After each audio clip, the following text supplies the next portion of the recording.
चुने गए सदस्य होते हैं, जनता के द्वारा चुने गए सदस्य होते हैं। और ये जो होता है अस्थायी कार्यपालिका नियुक्त किए गए सदस्य होते हैं, नियुक्त किए गए सदस्य होते हैं, नियुक्त किए गए सदस्य होते हैं। पहले आते हैं राजनीतिक कार्यपालिका पे, फिर जाएंगे अस्थायी कार्यपालिका पे, तो परमानेंट वाले पे। पहले देखेंगे राजनीतिक कार्यपालिका को, तो इसको भी समझने के लिए और छोटा पार्ट इसको कर देते हैं। भारत में जो संसदीय व्यवस्था बनाई गई है, वहीं अमेरिका में क्या बनाया गया है, प्रेसिडेंटल अध्यादेशात्मक। तो अमेरिका में जो अपनाया गया है प्रेसिडेंटल, उसका भी समझेंगे प्रेसिडेंटल। भारत का जो है पार्लियामेंट्री संसदीय व्यवस्था,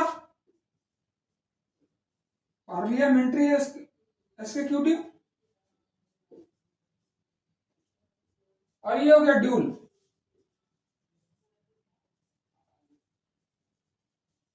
जहां दोनों पार्लियामेंट्री और इसका प्रेसिडेंटल दोनों है, वहां ड्यूल हो गया। अब प्लूरल है,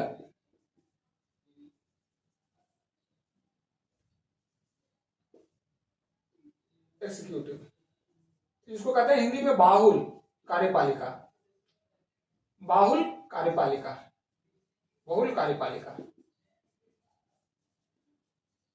पहला बाहुल का समझ लेते हैं।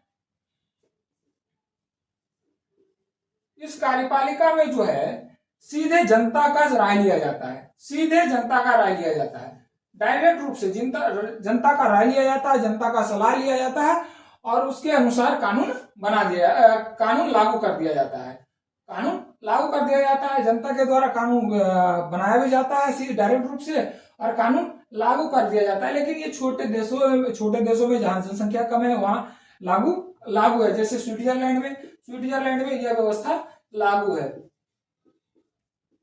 स्विट्जरलैंड में यह व्यवस्था लागू है।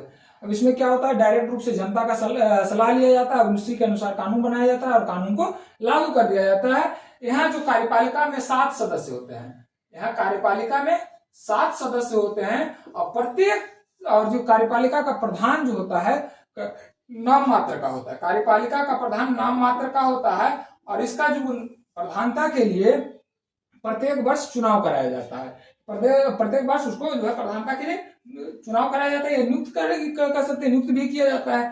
तो इसमें 7 सदस्य होते हैं, और इसका जो सर्वोच्च होता है, जो अध्यक्ष होता है वो, या जैसे भारत में प्रधानमंत्री कार्य